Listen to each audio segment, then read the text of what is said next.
आज के क्लास में हम लोग ऑब्जेक्टिव बायोलॉजी का ऑब्जेक्टिव क्वेश्चन डिस्कस करने वाले हैं।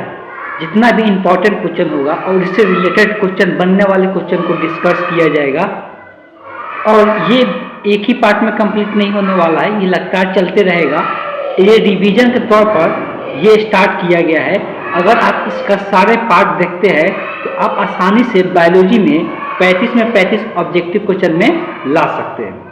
चलिए हम लोग स्टार्ट करते हैं क्वेश्चन का डिस्कशन।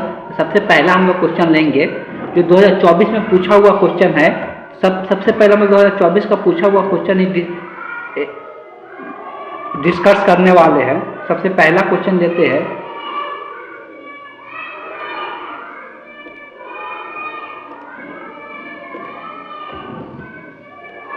तो पहला क्वेश्चन में बोला है कि अल्फा 1 एंटीट्रिप्सिन की उपयोगिता क्या है, मतलब इसको किस लिए उपयोग किया जाता है उसके बारे में चर्चा करना है। सबसे पहले ये जो अल्फा 1 एंटीट्रिप्सिन जो है ये एक प्रकार के क्या है, प्रोटीन है। ये एक प्रकार का क्या है, प्रोटीन है। सबसे पहले ध्यान में रखना है कि ये सबसे पहले ये चीजें ध्यान में रखना है कि जो ये अल्फा 1 एंटीट्रिप्सिन जो है ये एक प्रकार के क्या है, तो प्रोटीन है। सबसे पहले ये ध्यान में रखना है। और ये किस लिए उपयोगी होता है, ये किसके उपचार में उपयोग किया जाता है। ये जो प्रोटीन है ये किसका उपचार करता है, तो एम्फाइसेमा में इसका इस्तेमाल किया जाता है। ये एम्फाइसेमा क्या होता है, तो एम्फाइसेमा एक प्रकार के क्या है कि बीमारी हम लोग बोल सकते हैं। एम्फाइसेमा एक प्रकार का क्या है, बीमारी है जो फेफड़ों को क्या करता है, खराब करता है। ये फेफड़ों को क्या करता है, खराब करता है। तो ये जो एंटीट्रिप्सिन जो प्रोटीन होता है ये एक प्रकार के इंजाइम होता है, जो इस इंजाइम की कमी से हम लोग फेफड़ा का जो ऊतक होता है वो खराब होने लगता है। अगर ये इस इंजाइम का कमी होगा, अल्फा 1 एंटीट्रिप्सिन का इंजाइम का अगर कमी होता है हम लोग शरीर में, तो इससे क्या होता है कि हम लोग का जो फेफड़ा होता है वो खराब होने लगता है। इस बात को ध्यान में रखना है। तो इसलिए इसके मात्रा हम लोग के शरीर में होना चाहिए। अगर किसी के शरीर में इसका मात्रा कम होता है तो उसको इंजेक्ट करके उसके शरीर में भेजा जाता है, जिससे उसका मात्रा बना रहे और इस प्रकार की बीमारी देखने को न मिले। बात समझ में आया। ये अस्थि मात्रा के उपचार में नहीं उपयोग किया जाता है, बात को ध्यान में रखना है। न ये मधुमेह के लिए यूज किया जाता है। मधुमेह के लिए भी दूसरा चीज यूज किया जाता है, इंसुलिन का प्रयोग किया जाता है मधुमेह के लिए।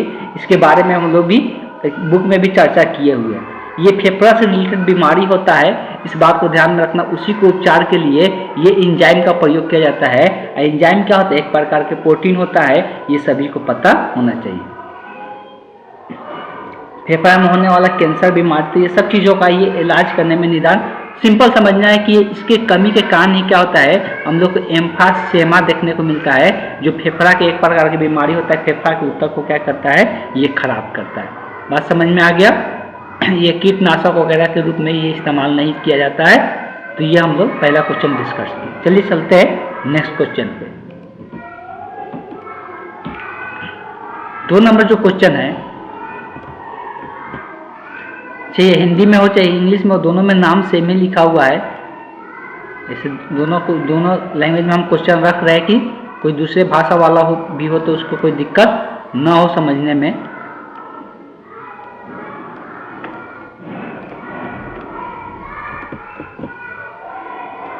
चलिए तो इंग्लिश में भी ले लेते हैं।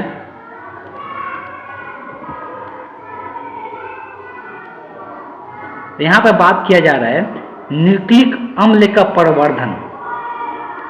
जब न्यूक्लिक अम्ल बनाया जाता है, न्यूक्लिक अम्ल का जब प्रवर्धन किया जाता है तो उसका मैनेजमेंट किया जाता है तो उसको हम लोग किस विधि से कर पाते हैं, इस बात को ध्यान में रखना है। न्यूक्लिक अम्ल का प्रवर्धन करने के लिए हम लोग पीसीआर सिस्टम यूज करते हैं। क्या यूज करते हैं, पीसीआर सिस्टम का प्रयोग करते हैं। पीसीआर का मतलब क्या होता है, इसको हम लोग बोलते हैं पॉलीमेरेज, तो हम पढ़ाए भी थे, पॉलीमेरेज चैन रिएक्शन। इसको हम लोग क्या कहते हैं, पॉलीमेरेज चैन रिएक्शन। इंग्लिश में भी यही कहते हैं, पॉलीमेरेज चैन रिएक्शन के नाम से जानते हैं। इसका फुल फॉर्म होता है पी का मतलब पॉलीमेरेज, सी का मतलब चैन, आर का मतलब रिएक्शन। सो पॉलीमेरेज रिएक्शन कहते हैं। ये एक प्रयोगशाला तकनीक है जिससे क्या किया जाता है, डीएनए और आरएनए के, डीएनए बोल सकते हैं, आरएनए के एक विशिष्ट जगहों पे कट कराने के लिए, कट करने के लिए इसका इस्तेमाल किया जाता है। इसकी प्रक्रिया में क्या क्या चीज़ें होता है, तो डीएनए को गर्म किया जाता है और उसको दोहरे हेलिक्स, जो डीएनए हमको पता है कि दो रज्जु लाइक स्ट्रक्चर होता है, तो दो रज्जु वाले डीएनए स्ट्रक्चर होता है, तो इसको तोड़ने में ये मदद करता है। सबसे पहला काम क्या करता है, इसको तोड़ते हैं और तोड़ के एक तरफ से क्या करते हैं, आरएनए का पार्ट इसमें जोड़ते जाते हैं। तो ये सब किस में आता था, पीसीआर में ही आता है, और पीसीआर से ही न्यूक्लिक अम्ल का प्रवर्धन किया जाता है। अगर हम लोग बात करते हैं दूसरा कि ये ट्रांसफॉर्मेशन क्या होता है, तो ट्रांसफॉर्मेशन एक प्रक्रिया होता है जिसमें एक जीव, जैसे ट्रांसफॉर्मेशन का अगर बात करते हैं, ट्रांसफॉर्मेशन, इसको भी ध्यान में रखना है, ट्रांसफॉर्मेशन का मतलब क्या होता है। तो ट्रांसफॉर्मेशन एक प्रक्रिया होता है जिसमें एक जीव को एक विदेशी जीव, विदेशी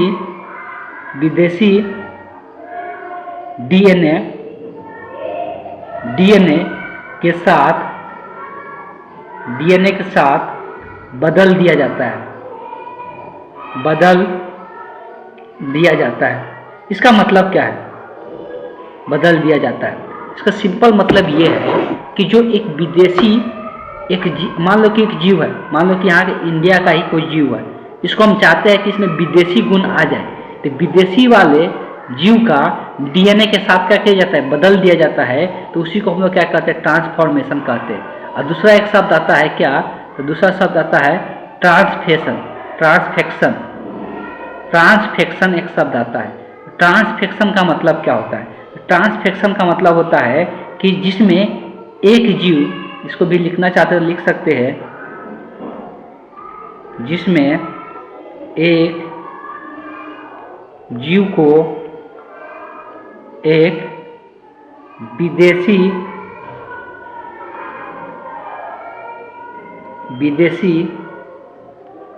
डीएनए, अच्छा उसमें हम गलत लिख दिए क्या, इसमें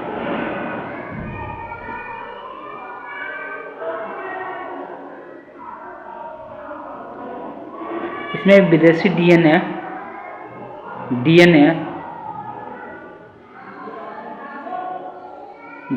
के साथ बदल दिया जाता है। अच्छा, इसमें भी ट्रांसफेक्शन में भी एक जीव को एक विदेशी डीएनए और एक यहाँ पर विदेशी डीएनए के साथ बदल दिया जाता है। अच्छा, एक यहाँ पर देशी और एक विदेशी होता है, यहाँ पर कुछ गलत मिसमैच हो गया है। ट्रांसफेक्शन मतलब एक जीन को एक विदेशी डीएनए के साथ क्या किया जाता है, उसको बदल दिया जाता है, तो उसको हम लोग क्या कहते हैं, ट्रांसफेक्शन कहते हैं। एक में यहाँ पर देशी डीएनए के साथ क्या किया जाता है, बदल दिया जाता है, तो उसको हम लोग ट्रांसफॉर्मेशन के नाम से जानते हैं। तो यहाँ पर दो प्रोसेस दिया हुआ है। और सूक्ष्म परिवर्तन के बारे में हम लोग पहले से ही जानते हैं कि सूक्ष्म परिवर्तन का मतलब होता है कि एक उत्तक को लेते हैं और उससे कई मात्रा में पेड़ पौधा का निर्माण कर पाते हैं उसको उत्तक से, तो उसमें सूक्ष्म परिवर्तन के नाम से जानते हैं। और पीसीआर टेस्ट यूज किया जाता है, और ये HIV रोग को भी जानने के लिए भी पीसीआर टेस्ट का प्रयोग किया जाता है, जो आगे हम लोग चर्चा करेंगे। चलिए चलते हैं नेक्स्ट क्वेश्चन पे। 3 नंबर क्वेश्चन में पूछा गया है,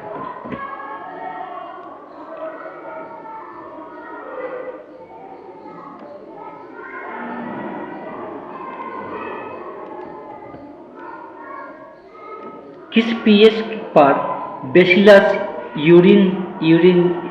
यूरिनजिएंसिस के द्वारा संश्लेषित कीटनाशक प्रोटीन सक्रिय हो जाता है। तो ये जो एक यहाँ पर दिया हुआ है यूरिनजिनेसिस क्या दिया हुआ है, बेसिलस यूरिनजिनेसिस, ये किस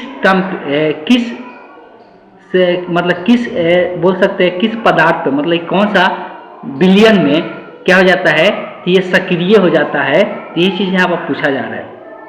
सबसे पहले बात करेंगे तो ये एक प्रकार के क्या है, तो ये जो बेसिलस यूरिनजिनेसिस जो है ये एक प्रकार का क्या है, ये एक प्रकार का जीवाणु होता है।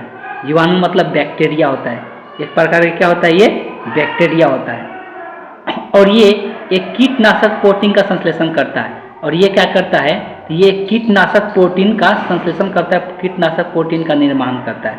कीटनाशक प्रोटीन का निर्माण करता है। कीटनाशक प्रोटीन का निर्माण करने का मतलब क्या है?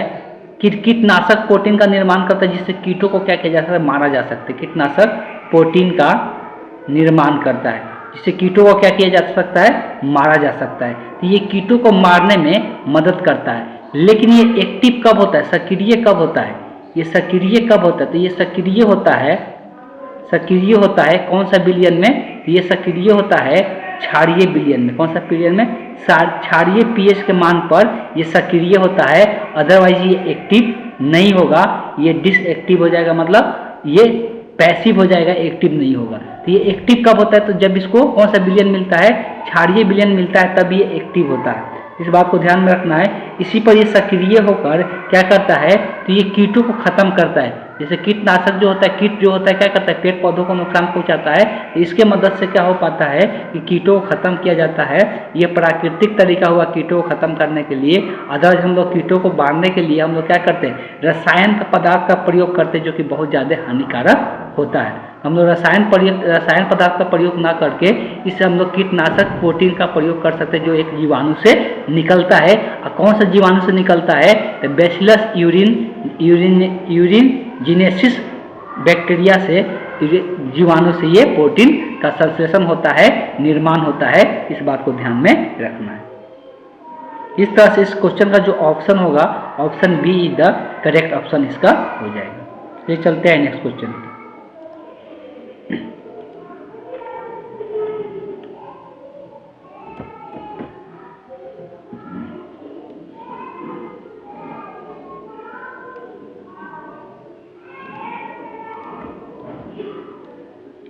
आगे क्वेश्चन पूछा गया है कि तंबाकू के पौधे में सूत्रकृमि के संक्रमण को रोकने के लिए, देखो तंबाकू का जो पौधा होता है उसमें एक सूत्रकृमि जो कीड़ा मकोड़ा होता है उसको हम सूत्रकृमि कहते हैं। तो इसके संक्रमण को रोकने के लिए आरएनए व्यतिकरण का प्रयोग किया जाता है। आरएनए व्यतिकरण का प्रयोग किया जाता है जिसमें सूत्रकृमि विशिष्ट जीनों को किस संवाहक द्वारा डाला जाता है। तो अब देखो ये सूत्रकृमि के विशिष्ट जीन जो सूत्रकृमि को क्या कर सकते हैं? खत्म कर दे, उसके लिए कौन सा प्रोसेस से उसके शरीर में, उस पौधे में डाला जाता है? तो कौन सा प्रोसेस से, इसमें से कौन सा प्रोसेस से, किस प्रोसेस से हम लोग क्या करते हैं? अब देखो किसी के जीव में किसी प्रकार के नए डीएनए का संश्लेषण, नए डीएनए का इंजेक्ट करना रहता है। तो नए डीएनए का इंजेक्ट करने के लिए हम लोग कोई ना कोई प्रोसेस अपनाते हैं। इसमें हम लोग जो प्रोसेस अपनाते हैं वो एग्रोबैक्टीरियस की मदद लेते हैं। किसका मदद लेते हैं? तो हम लोग एग्रोबैक्टीरियस का मदद लेते हैं। ये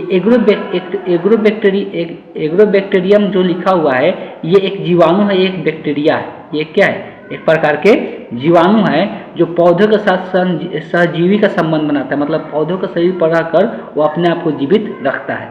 लेकिन ये फायदा क्या पहुंचाता है? तो इसी के सहायता से हम लोग क्या कर पाते हैं? गोल कृमि को खत्म कर पाते हैं, इसलिए कि ये गोल कृमि को क्या करता है? मार देता है। तो ये क्या करता है? तो इस प्रक्रिया में एग्रोबैक्टीरियस जो जीवाणु होता है वो सूत्रकृमि विशिष्ट जीनों के तंबाकू के पौधों में डालने के लिए यह प्रक्रिया अपनाया जाता है। यह जीन के पौधों की कोशिकाओं में एक आरएनए अणु का उत्पादन करता है जो सूत्रकृमि को क्या कर देता है? निष्क्रिय कर देता है। अब देखो ये इसको क्या किया जाता है? इस वाले जीवाणु को, ये जो एग्रोबैक्टीरियम जीवाणु होता है इसको पौधे के अंदर डाला जाता है। किसके अंदर? पौधों के अंदर डाला जाता है। अब पौधों के अंदर किसके मदद से डाला जाता है? तो यही एग्रोबैक्टीरियम जीवाणु को डालते हैं पौधे के अंदर। ये जब जैसे पौधों के अंदर किसके अंदर जाता है? तो पौधों के कोशिकाओं में जाकर, उसके आरएनए में जाकर ये क्या करता है? किसको अक्रिय कर देता है? ये सूत्रकृमि को क्या कर देता है? जो सूत्रकृमि होता है उसको क्या कर देता है? निष्क्रिय कर देता है। उसको खत्म, निष्क्रिय मतलब उसका काम को क्या कर देता है? रोक देता है, निष्क्रिय कर देता है। उसके काम को ये क्या करता है? निष्क्रिय कर देता है। तो फिर समझना है एग्रोबैक्टीरियम के मदद से, एग्रोबैक्टीरियम को क्या किया जाता है कि जो पौधा होता है उस पौधे के, बैक्टीरियम का एक जीवाणु है, पौधे के किस में डाला जाता है? तो पौधों के आरएनए में डाल दिया जाता है। आरएनए में जाते ही अगर उसमें कोई सूत्रकृमि है तो उस सूत्रकृमि को क्या करता है, सूत्रकृमि एक प्रकार का कीड़ा होता है जो पौधे के अंदर हिल जाता है, पौधों के अंदर चला जाता है। तो उस पौधे के अंदर जब चला जाएगा तो जैसे ये जीवाणु को उसमें प्रवेश कराएंगे तो उस पौधे के अंदर जाकर उसके आरएनए में जाकर सूत्रकृमि को क्या कर देता है, ये निष्क्रिय कर देता है, उसका काम को क्या करता है, रोक देता है। बस यही काम ये करता है। तो ये कौन काम करता है, तो एग्रोबैक्टीरियम काम करता है। बस इसी को ध्यान में रखना है। अगर जीवाणु भक्षी का बात करेंगे, जीवाणु भक्षी एक प्रकार क्या होता है, तो जीवाणु भक्षी एक प्रकार के वायरस होता है। इस बात को ध्यान में रखना, इसको हम लोग क्या कहते हैं, ये वायरस होता है। और वायरस क्या होता है, संक्रमित होता है। ठीक है, रेक्टोवायरस इसका नाम में ही है। रेक्टोवायरस भी एक प्रकार का क्या होता है, वायरस होता है। ये एक प्रकार का क्या होता है, स्टोरेशिया कोली, ये एक प्रकार का जीवाणु होता है। ये सब ध्यान में रखना है, कौन जीवाणु होता है, कौन वायरस होता है। तो ये एक प्रकार का क्या होता है, जीवाणु होता है। लेकिन यहाँ पे जो काम करता है सूत्रकृमि को मारने में, वो एग्रोबैक्टीरियम काम करता है। इस बात को ध्यान में रखना है। तो इस क्वेश्चन का जो करेक्ट ऑप्शन होगा, option D the correct option हो जाएगा। तो चलते हैं नेक्स्ट क्वेश्चन पे।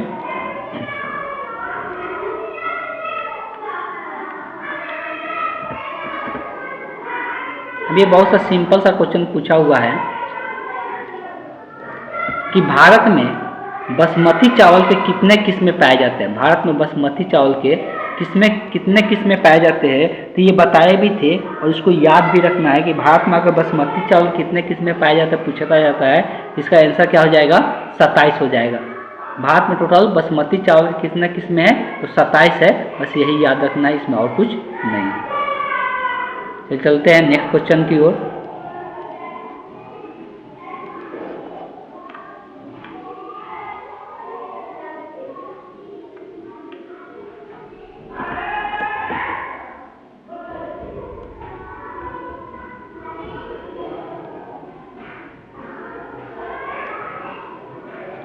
अगला क्वेश्चन लेते हैं।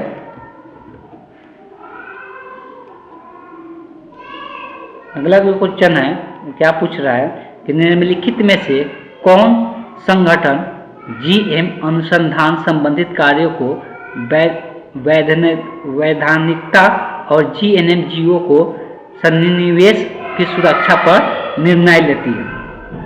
अब देखो कौन संस्था है जो जीएम अनुसंधान संबंधित कार्य को देखता है, कौन संस्था है जो जीएम अनुसंधान कार्य को देखता है। तो जीएम अनुसंधान कार्य का बात करते हैं तो जीएनएम का मतलब जेनेटिक इंजीनियरिंग, हम लोग पढ़े थे जेनेटिक इंजीनियरिंग के बारे में कि इसमें क्या किया जाता है, किसी चीज़ को कोई बीमारी से सुरक्षा देने के, जो अनुवांशिक बीमारी है उस बीमारी से सुरक्षा देने के लिए बताया गया था कि हम लोग इस केस में क्या कर सकते हैं, उस बीमारी से सुरक्षा करने के लिए हम लोग कोई ऐसा जीन को उसके शरीर में प्रवेश कराते हैं। जब नए कुछ जीन का प्रवेश कराकर उसको ठीक करने की कोशिश करते हैं तो उसी को हम लोग क्या करते हैं, उसी को जेनेटिक इंजीनियरिंग के नाम से हम लोग जानते हैं। और ये इसका देख रेख जो करता है वो कौन सा संस्था करता है, तो उस संस्था का नाम है GEAC। संस्था का नाम क्या है, GEAC। इसका अगर फुल फॉर्म का बात करते हैं इसको बोलते हैं हम लोग जेनेटिक, जी का मतलब है जेनेटिक, ई का मतलब होता है इंजीनियरिंग, जेनेटिक इंजीनियरिंग अप्रूवल, ए का मतलब है अप्रूवल,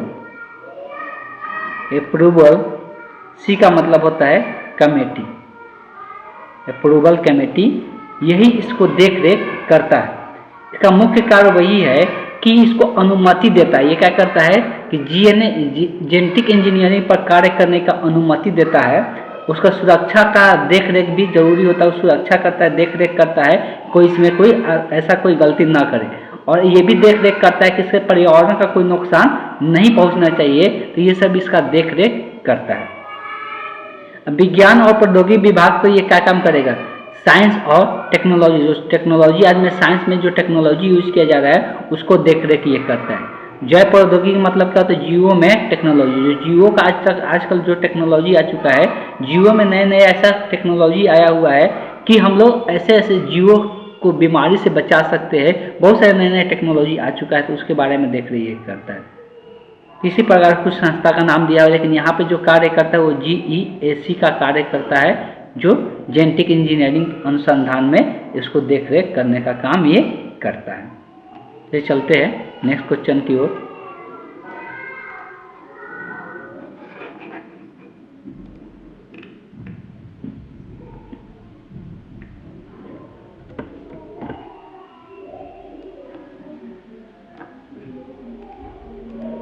इस क्वेश्चन में सिंपल बहुत सरल सा क्वेश्चन पूछा है कि रामदेव मिश्र का नाम किस क्षेत्र के अनुसंधान से जुड़ा हुआ है। रामदेव जो मिश्र है वो किस में काम किए हुए, किस क्षेत्र में काम किए हुए, बस इसको याद रखने वाला है। तो ये पारिस्थितिक तंत्र में कार्य किए हुए है, बस इसको ध्यान में रखना कि रामदेव मिश्र किस क्षेत्र में, तो पारिस्थितिक तंत्र में ये कार्य किए हुए हैं, बस इतना ही ध्यान में रखना है। चलिए चलते हैं नेक्स्ट क्वेश्चन की। इकोलॉजी हम लोग बोलते हैं इंग्लिश में, पारिस्थितिक तंत्र को इंग्लिश में क्या कहते हैं, इकोलॉजी कहते हैं। आगे है क्वेश्चन नंबर 8।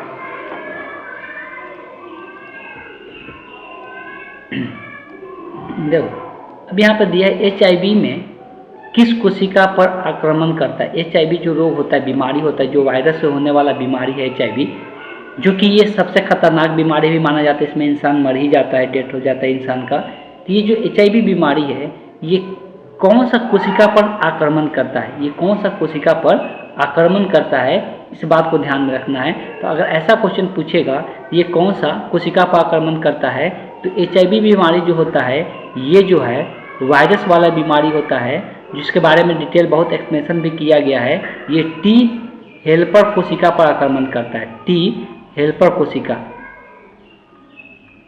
ये हेल्पर कोशिका क्या होता है, तो हेल्पर कोशिका क्या करता है, मानव में प्रतिरक्षा प्रणाली को ये बना के रखता है। मानव में T हेल्पर कोशिका क्या करता है, प्रतिरक्षा प्रणाली जो बीमारियों से, अलग अलग बीमारियों से लड़ने की क्षमता को बना कर रखता है, वो उसी कोशिका पर यह आक्रमण कर देता है, जिसके कारण हर एक बीमारी से लड़ने की क्षमता इंसान में क्या हो जाता है, खत्म हो जाता है। और बीमारी से लड़ने की क्षमता खत्म होने का इंसान क्या हो जाता है, अलग अलग बीमारियों से खुद ही मर जाता है। इसमें वो कुछ नहीं करता है, इंसान खुद ही मर जाता है, इसलिए कि वो ऐसा कोशिका को खराब कर देता है जो बीमारियों से लड़ने की क्षमता को बढ़ा कर रखता है, प्रतिरक्षा तंत्र को संभाल के रखता है। ठीक, इसमें और दो प्रकार के कोशिका के बारे में बात हो रहा है। बी कोशिका, एक बी कोशिका होता है, एक टी कोशिका होता है। तो बी कोशिका का जो कार्य होता है, तो बी कोशिका का कार्य क्या होता है, तो बी कोशिका का कार्य होता है कि एंटीबॉडी का उत्पादन करता है। एंटीबॉडी का क्या करता है, निर्माण करता है। तो शरीर में ये एंटीबॉडी का निर्माण करता है, एंटीबॉडी का निर्माण करता है, ये एंटीबॉडी का निर्माण करता है। और एक होता है टी कोशिका, तो ये टी कोशिका क्या करता है, ये रक्षा करता है, ये निर्माण करता है और ये रक्षा करता है।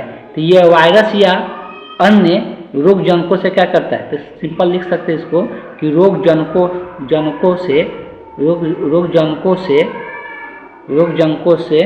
रक्षा करता है, रोग जनकों को नष्ट करता है, ऐसे भी बोल सकते हैं। ये क्या करता है, रोग जनकों को नष्ट करता है। तो ये दोनों का काम होता है। बी का काम होता है एंटीबॉडी का निर्माण करना, टी का काम होता है रोग जनकों को क्या करना, शरीर में कोई रोग जनक आ रहा है, कोई भी रोग जनक हो सकता है, वायरस हो सकता है, जीवाणु हो सकता है, उसको ये क्या करता है, नष्ट करता है।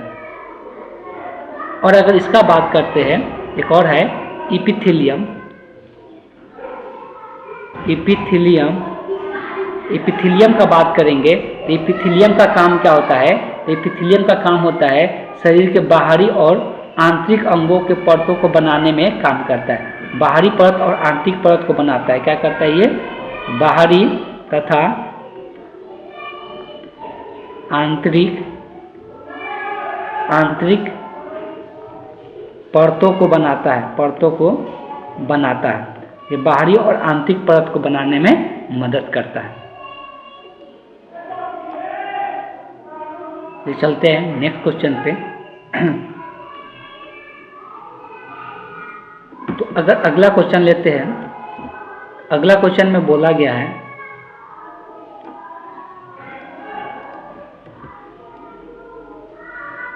जल विलय अकार्यी। हमको पता है जल में क्या मिला हुआ रहता है? तो जल में अकार्बनिक पोषक तत्व मिला रहता है। अकार्बनिक पदार्थ जल में ही पाया जाता है। जो जल हम लोग पीते हैं उसमें अकार्बनिक पोषक तत्व मिला रहता है।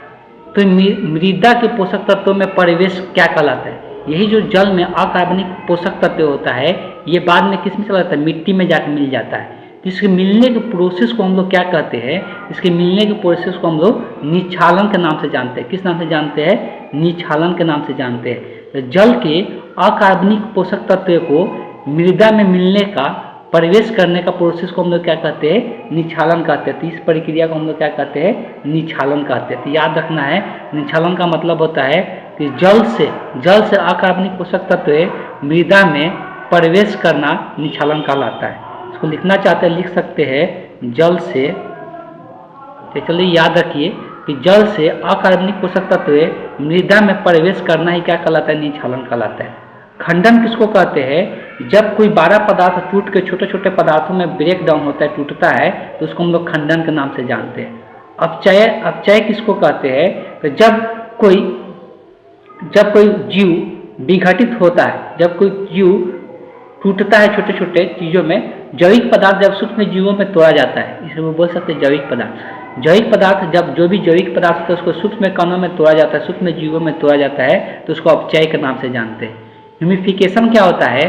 तो जब कोई चीज़ मर जाता है, पेड़ पौधा हो, तो उसका अपघटन होता है। मिट्टी में क्या होता है? अपघटन होता है। उसको अपघटित करके क्या किया जाता है? मिट्टी में मिला दिया जाता है। मिट्टी में मिलाने के प्रोसेस को ही हम लोग क्या कहते हैं? ह्यूमिफिकेशन के नाम से जानते हैं। उसको हम लोग क्या कहते हैं? ह्यूमिफिकेशन के नाम से जानते हैं।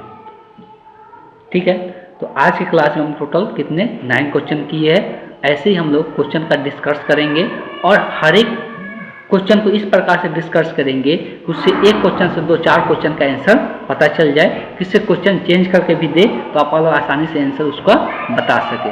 तो आज क्लास को हम यहीं पे एंड करते हैं।